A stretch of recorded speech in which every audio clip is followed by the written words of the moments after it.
Now, joining me on today's show is a man who I know you're going to love. It's T Harv Eker. Hi, how are you? I'm amazing, thank you. Well, you look amazing. Thank you. Yeah, it's great to be in London. I love it here. It's just got such a great energy, great vibe, great people. You know, it's just a special place. Oh, well, it's fantastic to have you on today's show. Now, can you just give our viewers a little bit of background about who you are? Well, as to who I am, that's pretty simple. I got involved in what I do now, which is help people around finances, especially their mentality around finances, primarily because when I was very young and growing up, my parents taught me that if I wasn't rich, I would die. and because they didn't have much money, that's how they felt. And so while all the other boys and girls and all my friends wanted to be firemen and policemen and sports heroes, I just wanted to be a millionaire. I didn't even know what it was.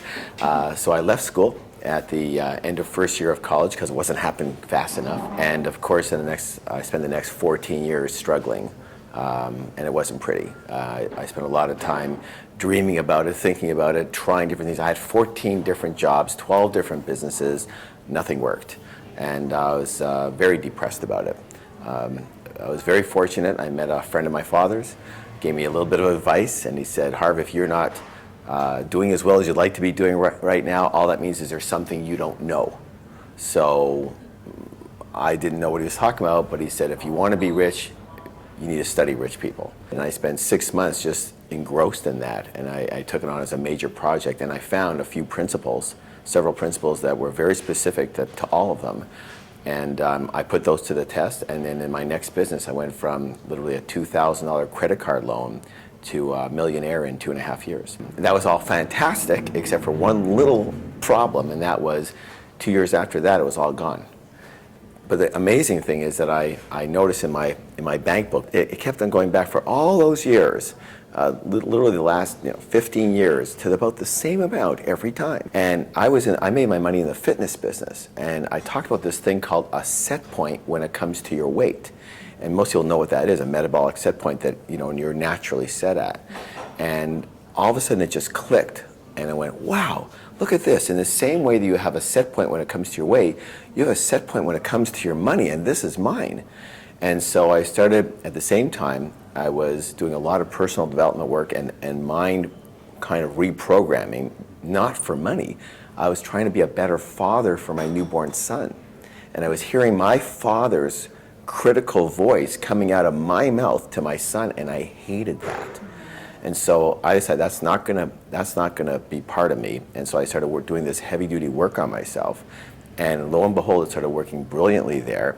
And I started putting it to work on my money and my wealth and my thoughts around my relationship towards myself and money and success. Mm-hmm. And I've been very, very fortunate ever since. It worked fantastic. It worked quickly. Literally overnight, my money started coming back, and it's never stopped. And then people started asking me, how did you make this turnaround again? And so I started telling them it had nothing to do with the skills or the job or the business. It had everything to do with this money set point that we're stuck at that we don't realize. And I started delving into that very heavily and training people on that and teaching them. And now I have over 1.5 million students in 104 different countries. Wow, that's fantastic. Yeah. So for somebody that's thinking about starting a new venture, how important then is it for them to look at their mindset before they go out and do anything, before they go out and write a business plan or get advice from anywhere? How important is it to really look at your thinking before you do anything else? How you think determines what you do, and what you do determines whether you are successful or not. So it all boils down, the root of it, for most people realize, is your thoughts, except for one issue. And the issue is, and that's where most people stop, the issue is, what creates your thoughts?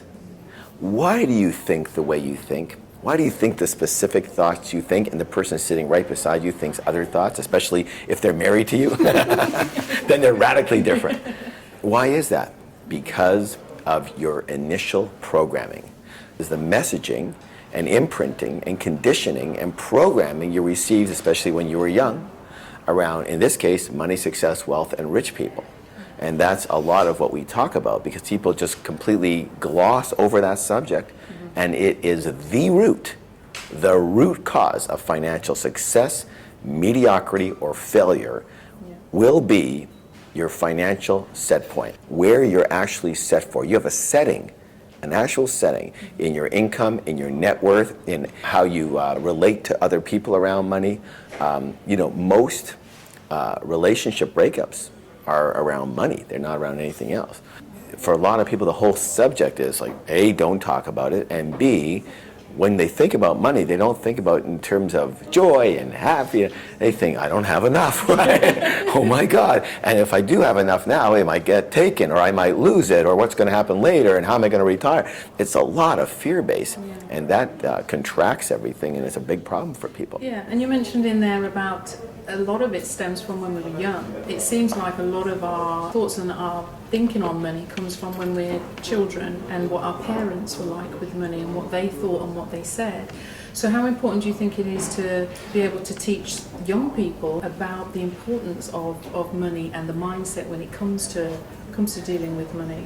Well, that's a great question, because you don't go to a kid and say, this is how you walk. You take your right foot over here, take your left ankle and put it over here. No, you walk, and then the kid walks, right? I watch people walk, they walk. There's 3 ways we get conditioned. Number 1, verbal programming. What did you hear around money, success, wealth, and rich people when you were young?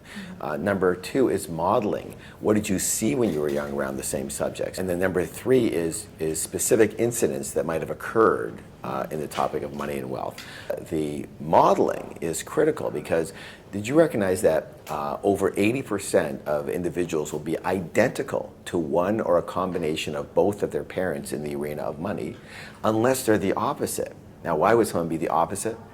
You're 8 years old and you're at the store and you go, Mommy, can I have this toy? And they go, no, sorry, you can't. Well, no, I really want this toy. Well, no, you can't have that. And then you make a decision of either, okay, well, fine, or you get angry enough over time where you say, that's it, I've had it. You make a decision, when I grow up, I'm going to be rich, I'm going to have all the money in the world, and I'm going to get whatever I want. And you make a decision to get rich. Yeah, fantastic philosophy. Thank you so much for joining me on today's show. Thank you for having me. It was great. Thank you.